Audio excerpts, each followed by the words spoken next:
여러분 안녕하십니까? KBS 아메리카 뉴스입니다. 암울했던 2020년이 지나가고 이제 2021년 신축년입니다. 지나간 과거를 훌훌 털고 새로운 희망을 바라보기에는 아직 우리 앞에는 코로나라는 암울한 벽이 가로막고 있습니다. 백신을 통한 인류의 반격은 과연 언제쯤 코로나를 종식시킬 수 있을까요? 올해 예상되는 수순과 집단 면역 시기까지 이채은 기자가 짚어봅니다. 전국 코로나19 누적 확진자 수가 2,100만 명을 넘어섰습니다. 전체 인구 17명 중 1명은 코로나19를 경험한 셈입니다. 누적 사망자도 36만 명권에 진입했습니다. 이 가운데 8만 명은 지난 12월에 발생한 수치인데 1월과 2월에는 이 수치를 능가할 거란 전망도 나오고 있습니다. 바로 지난 연휴 여파 때문입니다. It could get worse over the next couple of weeks as we see the lag that happens when an event occurs like the Christmas and New Year's holiday. You usually have a couple of week lag before you see an additional uptick of cases, which is always followed by hospitalizations and deaths. 하지만 백신 접종 현황은 계획보다 더디게 진행되고 있습니다. 현재까지 1차 접종을 완료한 사람은 422만 5천여 명. 당초 지난해 안에 2천만 명 접종을 완료하겠다는 연방정부의 목표에도 한참 부족한 성적입니다. 올해 백신 접종 목표는 1분기 1억 명, 2분기에는 2억 명입니다. 하지만 집단 면역 달성 시기를 놓고 전문가들은 이견을 내보였습니다. 앤서니 파우치 전염병 연구소장은 4월부터 일반인 접종이 가능해 여름이 끝나기 전 최대 85%의 인구가 백신 접종을 받을 것이라 전망했습니다. 반면 조 바이든 차기 행정부의 코로나19 대응을 책임질 비베크 머시 박사는 한여름이나 초가을이 일반인 접종을 시작하게 되는 현실적인 시간표라고 밝혔습니다. 여름이 지나서야 정상화가 가능하다는 예측입니다. 한정된 백신 물량과 더불어 접종 인력, 배포 시스템의 문제로 백신 접종 시기가 늦춰지고 있는 상황. 작년과 같은 지원 문제가 반복될 경우 집단 면역 달성 시기가 더욱 늦춰질 수 있다는 예측도 제기되고 있습니다. KBS 뉴스 이채은입니다. 직장 내에서 코로나 확진자가 발생할 경우 사업주는 반드시 이를 모든 직원들에게 공지해야 하는 의무가 새해부터 새롭게 법으로 시행됩니다. 그 밖에 새해부터 시행되는 주요 법안과 정책들 이우수 기자가 정리했습니다. 올해부터 직장 내에서 코로나 확진자가 발생한 경우 업주는 이를 전 근로자와 협력업체 직원들에게 문서로 알려야 합니다. 이 법안은 오는 2023년 1월 1일까지 유효한데 문서에는 직원의 감염 여부, 방역 계획, 코로나19에 관련된 병가 혜택에 대한 안내가 담겨 있어야 합니다. 직장인들의 병가도 확대 시행됩니다.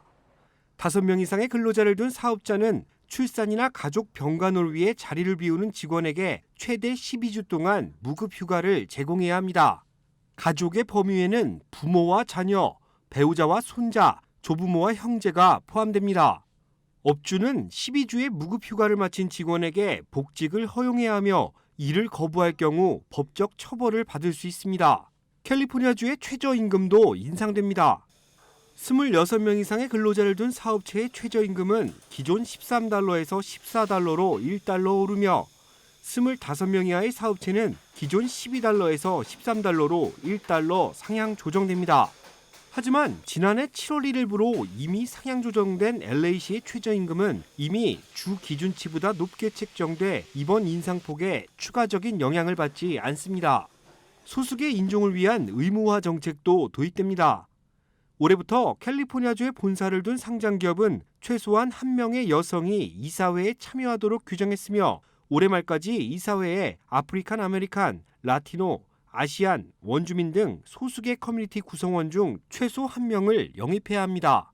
새해를 맞아 노동법에도 많은 변화가 찾아오고 있습니다. 업주들은 달라지는 법안을 철저하게 숙지해 불가피한 소송에 휘말리지 않도록 각별히 주의해야 할 것으로 보입니다. KBS 뉴스 이우수입니다. 제117대 연방의회가 어제 개원했습니다. 역대로 가장 많은 4명의 한인 연방 하원 의원들도 일제히 취임 선서를 하고 공식 임기를 시작했습니다. 연방의사당 앞에 모인 공화당 연방 하원 의원들, 올해 처음으로 의회에 입성한 초선 의원들의 공식 포토 행사에는 낯익은 얼굴이 보입니다. 연방 하원 48지구와 39지구에서 승리한 미셸 박스틸 의원과 영킴 의원, 올해 가장 많은 35명의 여성 하원 의원을 배출한 공화당은 두 한인 여성 의원을 연단 제일 앞자리에 세웠습니다. 민주당 소속 앤디 킴 연방 하원 의원과 메릴린 스트릭랜드 의원도 역시 원내에서 나란히 취임 선서를 했습니다. 어머니가 한인인 스트릭랜드 의원은 특히 한복을 입고 선서를 해 화제를 모았습니다. 역대로 가장 많은 4명의 한인이 나란히 연방의회에 입성하면서 다양한 활동이 기대됩니다. 민주당 2명, 공화당 2명으로 당략에 따른 정치적 입장은 다를 수 있지만 한미 관계 증진과 한인사회 권익 신장을 위한 입법에는 초당적으로 힘을 모을 수 있을 것이라 전망입니다. 이날 연방 하원의장 선출 투표에선 낸시 펠로시 의장이 공화당의 케빈 메카시 원내대표를 제치고 4번째로 하원의장에 선출됐습니다. 한편 연방의회는 오는 수요일 상하원 합동회의에서 조 바이든 대통령 당선을 확정짓는 대선 결과 인증을 앞두고 있습니다. 올림픽 경찰서 폐쇄를 반대하는 한인사회 청원 서명운동이 벌어지고 있죠. 당초 목표는 10만 명인데 아직 크게 모자라다고 합니다. 서명 마감 기간까지 늘리며 한인들의 적극적인 참여를 당부하고 있습니다. 김경일 기자가 보도합니다. LA 한인 상공회의소를 중심으로 10여 개 한인 단체와 LA 총영사관은 올림픽 경찰서 폐쇄 반대 온라인 서명을 독려하고 있습니다.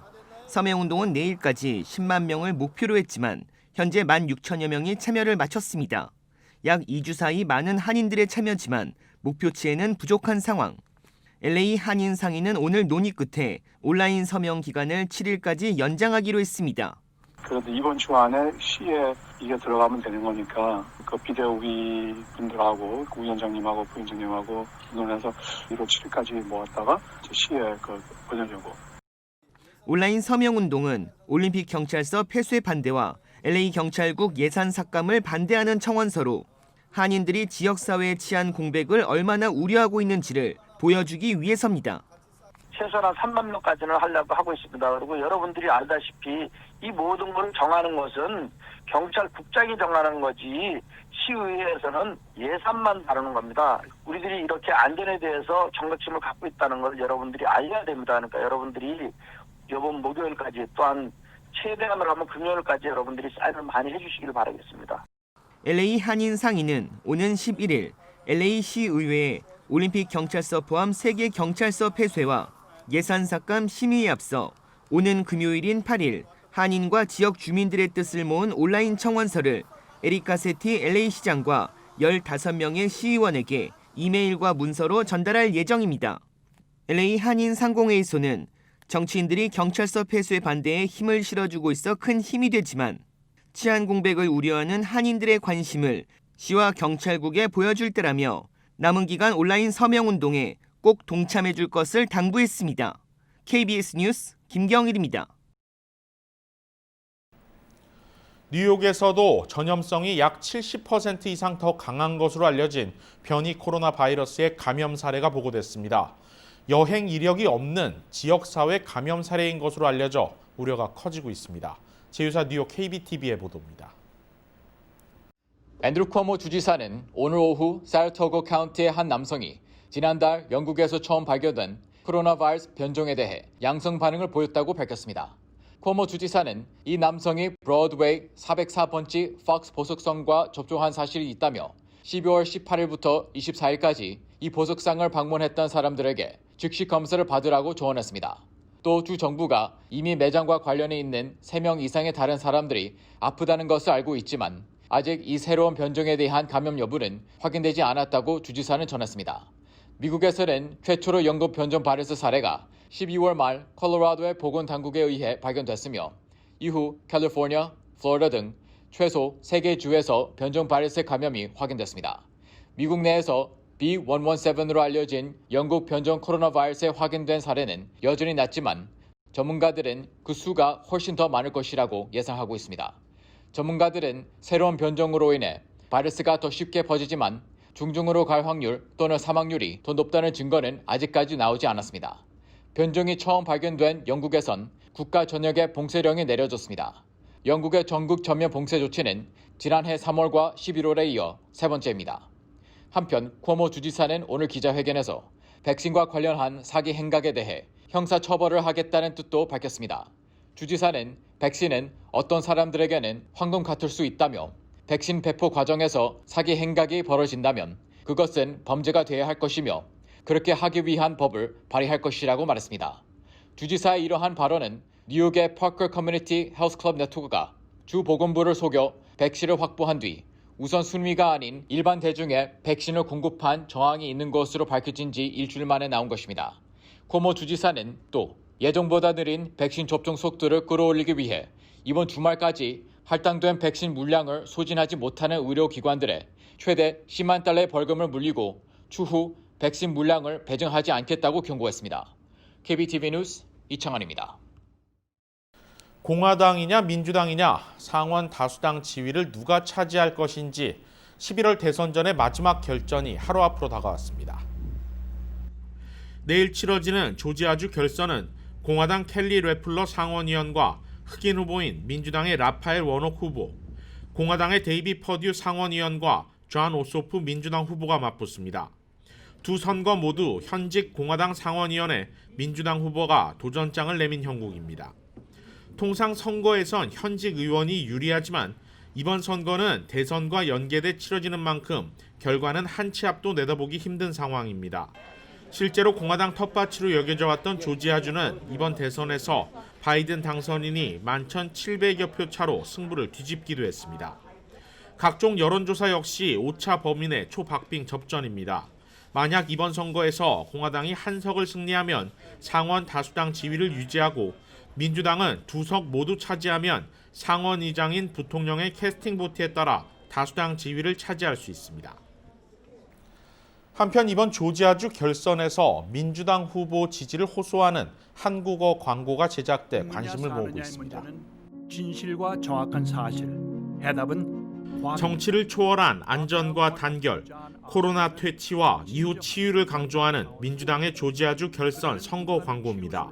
한인을 비롯한 소수 이민 커뮤니티 유권자들을 겨냥한 이번 선거 광고는 강석희 전 얼바인 시장이 영어와 한국어 내레이션을 맡아 제작됐습니다. 강석희 시장을 비롯한 민주당 소속 미 전역의 한인 정치 리더들은 미주 한인 정치 연합을 결성해 정치 후원 활동을 펼쳐오고 있으며 이번 대선에서 바이든 후보의 당선과 한인 후보들의 당선에 기여한 바 있습니다. 지지해 주십시오. 새해가 되면 한인 공간과 기업들은 시무식을 열고 힘찬 출발을 다짐하곤 했죠. 올해는 대부분 행사가 취소됐거나 화상을 통해 간략하게 치러지는 모습입니다. 한인 최대 상장은행 뱅크 오브 오픈은 오늘 2021년 시무식을 화상으로 진행했습니다. 케빈 킴 행장은 중소기업 PPP 지원에 나선 SBA팀과 원격 근무 시행에 기여한 IT팀의 감사의 메시지와 함께 계속되는 코로나19 위기 속에서 경영 효율화와 디지털 서비스 강화를 위한 투자를 강조했습니다. 한미은행도 오늘 30여 명의 행장과 이사, 임직원의 메시지를 담은 신년 동영상으로 올해 시무식을 대신했습니다. 바니이 행장은 어려움에 빠진 로컬 비즈니스를 위해 커뮤니티 은행으로의 본분을 다하겠다고 밝혔습니다. 한편 LA 총영사관은 내일 오전 10시 비대면 화상을 통해 신년 할애식을 개최합니다.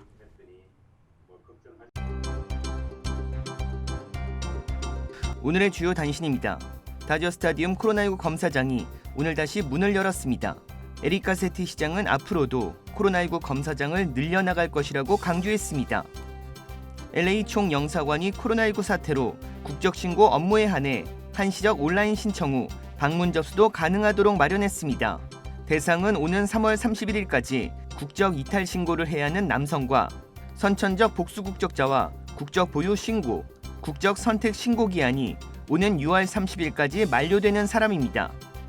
가상화폐 비트코인의 가격이 사상 최고가인 33,000달러를 넘어섰습니다.